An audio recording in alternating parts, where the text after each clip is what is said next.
be able to have a student be able to say when they're in ninth grade, these are the steps I want to take to get to where we need to go. I think it's very, it's a major improvement from where schools were, at least when I was there, or even when my kids were there. Because you really didn't have that as an option or an alternative. Yeah, and one of the best parts of the innovation pathways is the internship program that's embedded within it. Usually it's at the second semester of senior year where students within their innovation pathway then work within the local community to work within the trade that they've been studying. So, if I was in a pathway for multimedia, I might speak on because it's so close to them, and, I might go work for Channel 10 or Channel 6 for a couple hours a day and get some expertise and then come back, and at the end of the year you have a capstone project or something like that. So it's more than just taking the courses, it's the opportunities that we as schools should have to provide students with out-of-the-box opportunities they may not have had before. Again, it's something new that we're working on at Seacon High School, and under the leadership of Dr. Whalen, our principal, he's doing a great job of trying to build those connections. Obviously, we want to work in the chamber, but also do the same in Seacon. Lots of industry in Seacon and potential to tap into a lot of industry that you haven't necessarily tapped into yet. Yeah, there's a wide variety of industries in Seacon, which is actually very good. And then as you mentioned, problems right next to the television station.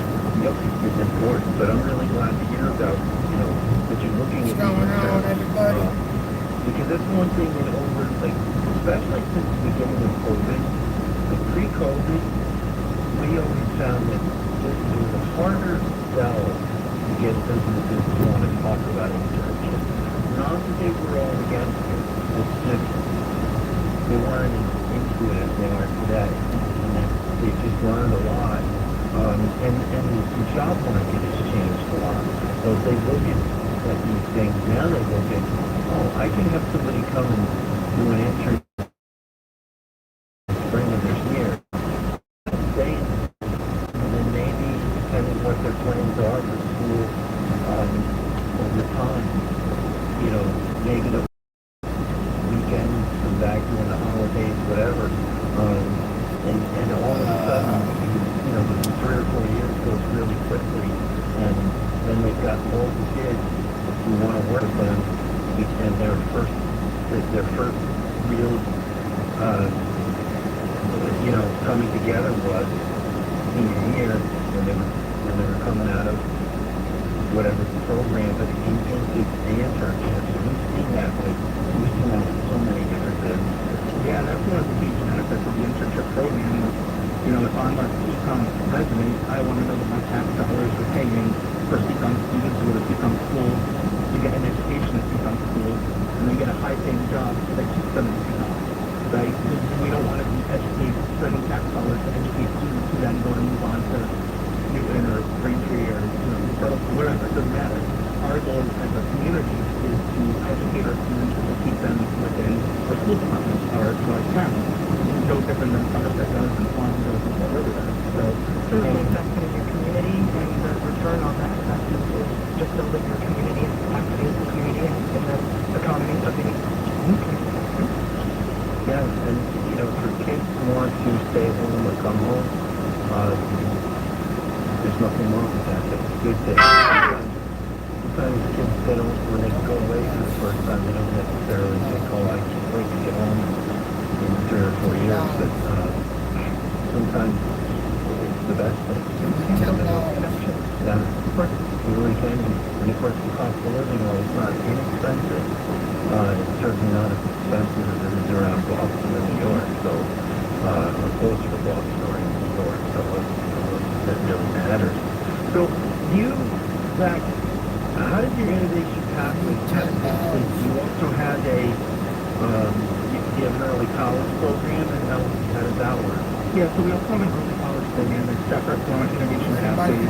We've had it for multiple years now. We've had a great partnership with Bristol Community College, and starting a new partnership with Roger Williams University over the next couple of years. So we offer courses where students will actually take the courses at Seacon High School as part of their general curriculum, but also earn college credit.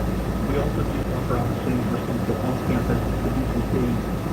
classes at their campus, fulfill the requirements for graduation, but also earn college credit. And those are in courses around algebra, pre-cal, and just and entrepreneurship, work management, law, and different areas like that. The Holocaust, for example, is another one that we're starting to do with Roger Williams. And we're seeing that there are more and more students who, by the end of their high school career, are really ready to move on to the next level for college. That they, the structure of the college is more of what they're looking for. Number one, super cost effective for families, and that's one thing that we are looking to do for our CCOS families, is make sure that if you can pay for 3 years of tuition because 1 year was covered through an early college enrollment type process, we want to do that for your family. So, yeah, we have many students to take advantage of this, and we're really excited to further this growth and this partnership with Roger Williams this year. That's great. That's really great that Roger Williams is getting involved in it as well. Glad to hear that. We're going to take another break, and then we'll be right back.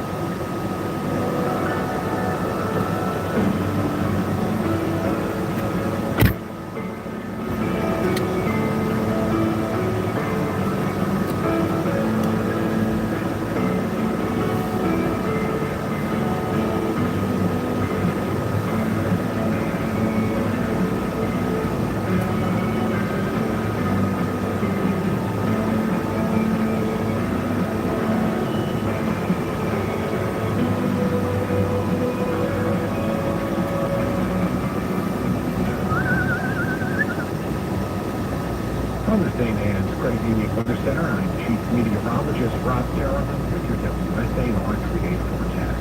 Sunny, breezy near 15 this afternoon, thunderlots clear tonight by the wind 0 to 5 below. Tomorrow, mostly sunny in the morning, partly sunny in the afternoon, 20 to 25. Light snow possible by morning, tomorrow night, breezy 10 to 15. Snow at times on Sunday, windy 25. I'm meteorologist Rob Darrowman on your only local news radio, WSAR 1480, 95.9 FM, and WSAR.com. It says, why not says, everything in between. Join Wade as he discusses the issues that affect your life. Says, why not says, weekdays from 4 to 6 p.m. on FM 95.9, AM 1480, WSAR, and streaming worldwide on WSAR.com. Nothing brings friends and families together on game day like delicious King's Hawaiian sliders. Bring them to the big game table and be the real MVP. Pick them up this weekend in the bakery or deli section of your local store. Football and King's irresistible Hawaiian sliders. There's nothing like it. At FRMQ, it's not just about banking. It's about building relationships that matter. Whether you're saving for a large purchase, purchasing a vehicle, or buying a home, we are focused on you. With great rates, local service, and digital tools that fit your lifestyle, FRMQ is here to help you reach your goals your way. Visit FRMQ.com to find out all the benefits of membership or call us at 508-678-9028 for more information. Federally insured by NCUA. Member NSIC. Equal opportunity lender. 1 in 10 people age 60 and older in the U.S. have early age-related macular degeneration. Because macular degeneration often has no early symptoms, and you don't know they have it until irreversible vision loss has already occurred. So when I first found out that I had macular degeneration, it was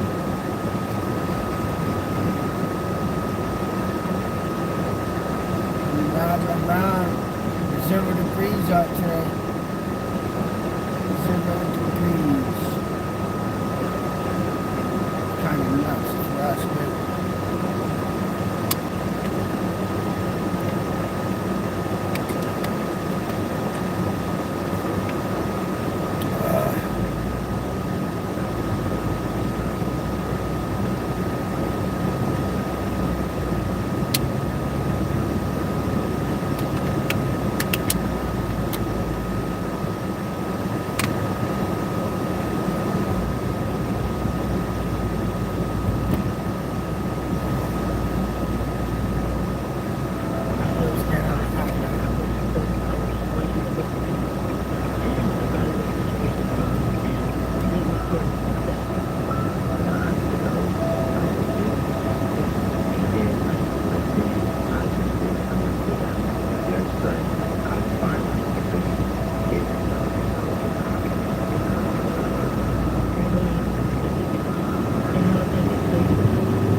about the CCON schools than I was aware of. Look at all this. When I woke up this morning. So thank you very much for that. And of course, you know, we're having such a good conversation first about innovation pathways, then early college, and we roll into all the great advantages of early college, and then there's just so much. Education has changed so much in the last, I'm going to say the last 12 or 13 years since my youngest son was in college. I mean, in high school. It's just amazing how much has changed. And, you know, but it's still expensive. As you know, it's expensive to put out a product in high school, but when you get to college, just there's so many new alternatives. But you had given me some bullet points to talk about, and I want to make sure we get to at least most of these bullet points, because I could take any topic and talk about it forever. Tell me about the data privacy and how it relates to the technology at the school. Absolutely. So to your point, how you just said, like, education has changed so much. You know, our students, our staff, ourselves, as we're using technology as adults and tapping into all the different apps on your phone that you can have. And the information, not only that you put into it as you set up your account, but the information you don't even realize is being collected while you're using that application. There's lots of great benefits to many of the apps that we utilize, but we don't sometimes realize the hidden consequences of using an app for your shopping habits. You're buying things. Of course, a company is using that information to meet the needs of the consumer. And so what we want to be super careful with to bring that to children in the education world is we don't want the children to be giving information that these corporations are using to benefit on their products. We don't want students to have targeted advertising if they're using something, or having their data potentially be available for someone who we don't want to see their data, have access to it. And while we also understand that out in this world there are risks to your data being out there, because there are people who do want to take the data and use it in appropriate ways and have that your identity already used. So all of that to lead into, in this world of education, is digital tools.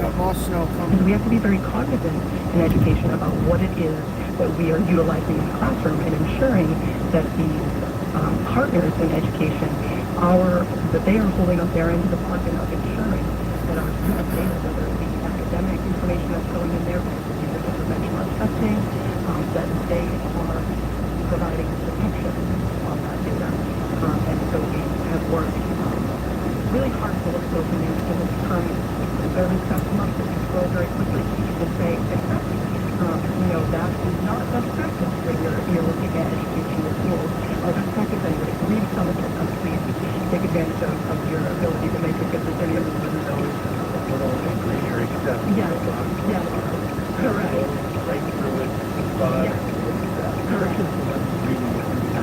Yes. Yes.